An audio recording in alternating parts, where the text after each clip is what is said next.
Welcome back, everybody, for another deep dive. This time, we're going to be looking at some really interesting research. Um, Basically, the question that we're going to be asking is, can we achieve a good quality of life for every single person on Earth without, completely destroying the planet?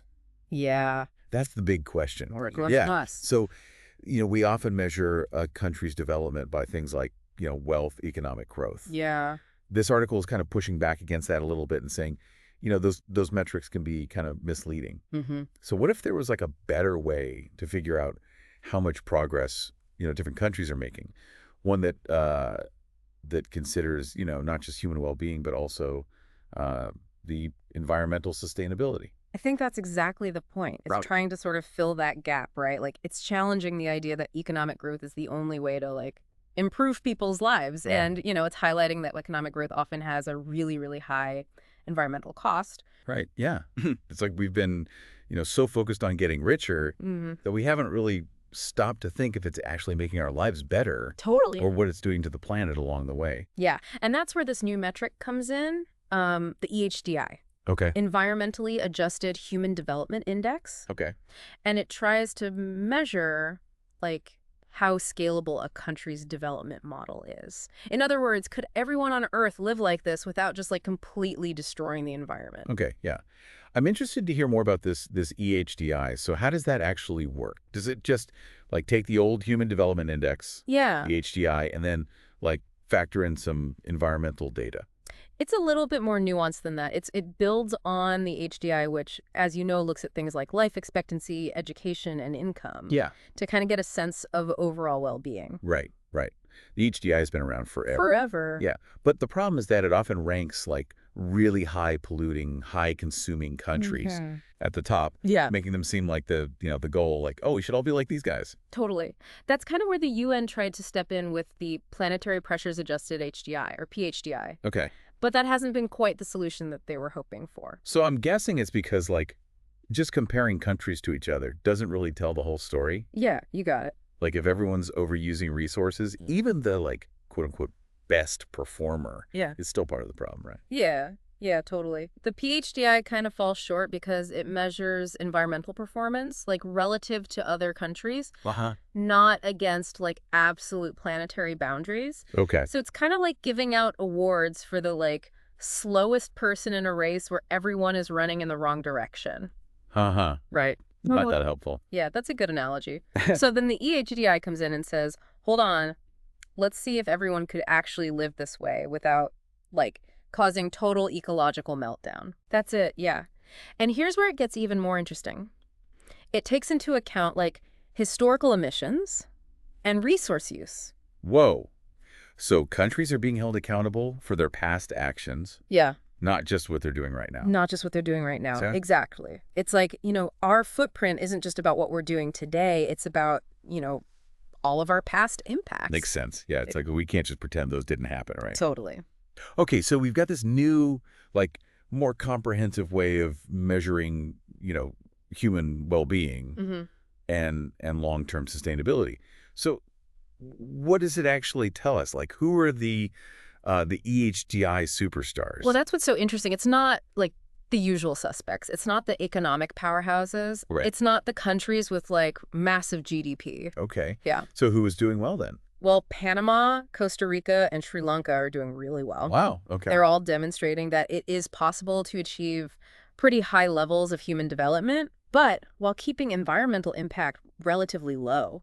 I would not have guessed those three countries.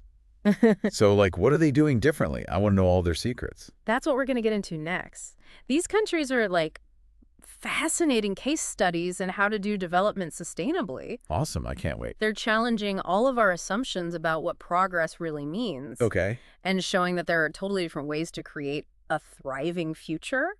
Love it. Yeah. All right. Lay it on me. What makes Panama, Costa Rica, and Sri Lanka stand out when it comes to sustainable development?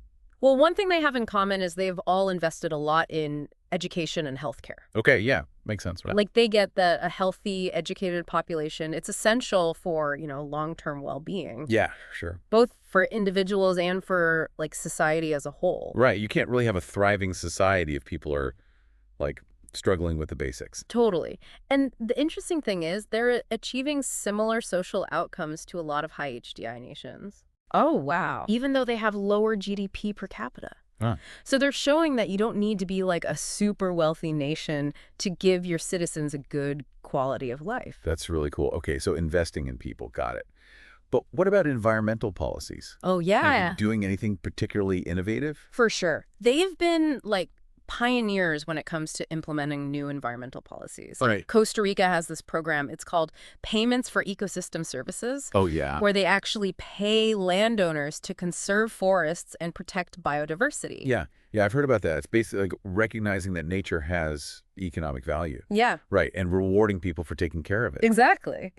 Cool. And Ecuador, get this, they've actually gone so far as to recognize the rights of nature in their constitution. Whoa, hold on. Rights of nature. What does that even mean?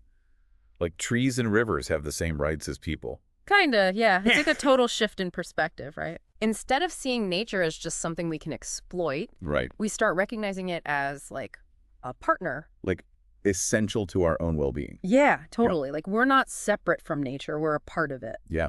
Okay, that's awesome. And on top of those innovative policies, a lot of these high-performing EHDI countries, they've also done land reforms to support sustainable agriculture, Okay. moving away from like big industrial farming Yeah. towards more like localized, eco-friendly approaches. So it's about thinking holistically, like everything's connected, social, economic, environmental system. Yeah, exactly. You can't achieve real progress in isolation. You got to have a balanced approach, one that takes care of both people and the planet. Okay, I'm loving all this. Yeah. Super inspiring. But let's circle back to those projections for a second. Mm-hmm. You mentioned earlier that even some of these top performers are seeing their environmental pressures go up. Yeah. What's the deal with that? It's complicated. I mean, development, even when it's sustainable, it still puts some pressure on the environment. Right. And as these countries grow, their populations want higher living standards. Yeah. And it can be really tough to keep that balance. Yeah, it sounds like walking a tightrope, trying to give people better lives without, like, going over the limit for the planet. Yeah, exactly. And figure 3 in the study really shows this. It shows that for countries like Panama, Costa Rica, Albania, their projected EHDI scores, they start to kind of converge with their traditional HDI scores, Okay. which means that, like, those scaled environmental pressures, they're creeping up. Oh, so even though they're doing great now, there's a risk that they might not be able to keep it up. That's the worry, yeah. And it just shows how important it is to, like, constantly adapt and be vigilant. Yeah. Even countries that are leading the way, they got to keep innovating to make sure that human development and environmental degradation get uncoupled. Makes sense. Can't just, like, rest on your laurels and say, we're good. Totally. And speaking of learning from each other, there are some other countries that are showing some pretty promising trends, even if they're not at the top of the EHDI list yet. Oh, really? Which ones? What are they doing right? Well, Cuba, Ecuador, and Costa Rica again. Costa Rica again. Wow. They must be doing something right. So what have these countries got going on? They're trying all these innovative social and environmental policies. Cuba, for example, even with their, economic troubles, has made huge progress in healthcare and education. I know they're known for having good healthcare, but I didn't realize they were also standouts in education. Oh, yeah. Their literacy rates are some of the highest worldwide, and they've done all that while keeping a pretty small ecological footprint. It really changes the idea that you have to consume a lot to, experience human development. Yeah, it's like they're showing that you can care about well-being without, destroying the planet. Right.